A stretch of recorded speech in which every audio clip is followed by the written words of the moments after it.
스가랴 14장. 주님의 날이 온다. 그날이 오면 약탈자들이 너희 재산을 약탈하여다가 너희가 보는 앞에서 그것을 나누어 가질 것이다. 내가 모든 이방 나라를 모아서 예루살렘과 싸우게 하겠다.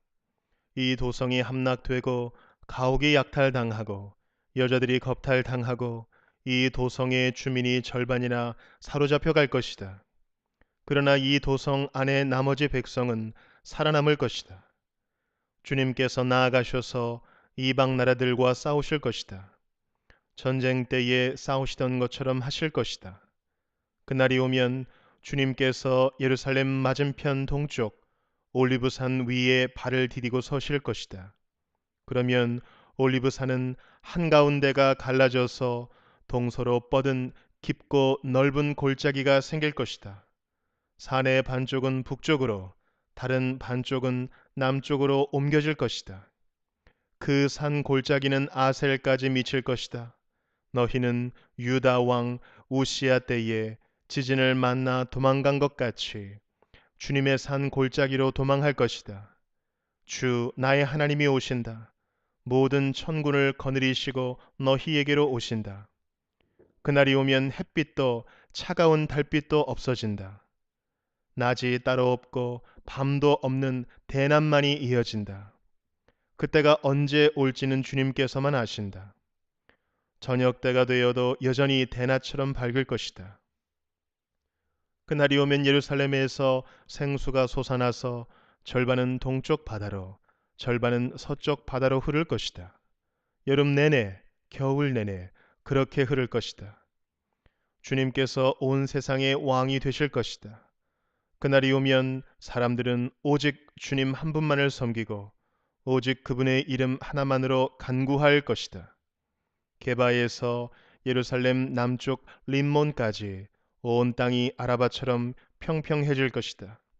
그러나 예루살렘은 우뚝 솟아 있으므로 베냐민 문에서부터 첫 대문이 서 있는 지점을 지나서 모퉁이 문까지, 또 하나넬 망대에서 왕실의 포도주 짜는 곳까지 제자리에 그대로 남을 것이다.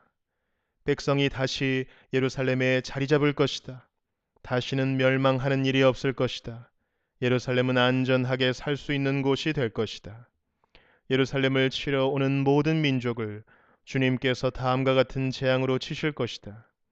그들이 제 발로 서 있는 동안에 살이 썩고 눈동자가 눈구멍 속에서 썩으며 혀가 입 안에서 썩을 것이다. 그날이 오면 주님께서 보내신 크나큰 공포가 그들을 휩쌀 것이다. 그들은 서로 손을 잡고 저희들끼리 손을 들어서 칠 것이다. 유다 사람들도 예루살렘을 지키려고 침략자들과 싸울 것이다. 그들은 주변 모든 이방 나라의 재물, 곧 은과 금과 의복을 마구 차지할 것이다. 말과 노새와 낙타와 나귀 할 것 없이 적진에 있는 모든 짐승에게도 적군에게 내린 이 같은 재앙이 내릴 것이다. 예루살렘을 치러 올라온 모든 민족 가운데서 살아남은 사람들은 해마다 예루살렘으로 올라와서 왕이신 만군의 주님께 경배하며 초막절을 지킬 것이다. 이 세상의 어느 백성이라도 예루살렘에 올라와서 왕이신 만군의 주님께 경배하지 않으면 그들의 땅에는 비가 내리지 않을 것이다. 이집트 백성이 예루살렘으로 올라와서 어울리지 않으면 그들의 땅에도 비가 내리지 않을 것이다. 주님께서는 초막절을 지키러 올라오지 않은 이방 나라들에게 내리실 그 똑같은 재앙을 그들에게도 내리실 것이다. 이것은 초막절을 지키러 올라오지 않은 이집트 사람과 모든 이방 민족이 받을 벌이다. 그날이 오면 말 방울에까지 주님께 거룩하게 바친 것이라고 새겨져 있을 것이며 주님의 성전 안에 있는 모든 솥이 제단 앞에 있는 그릇들과 같이 거룩하게 될 것이다.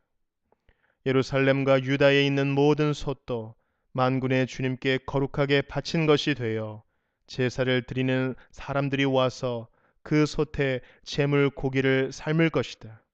그날이 오면 만군의 주님의 성전 안에 다시는 상인들이 없을 것이다.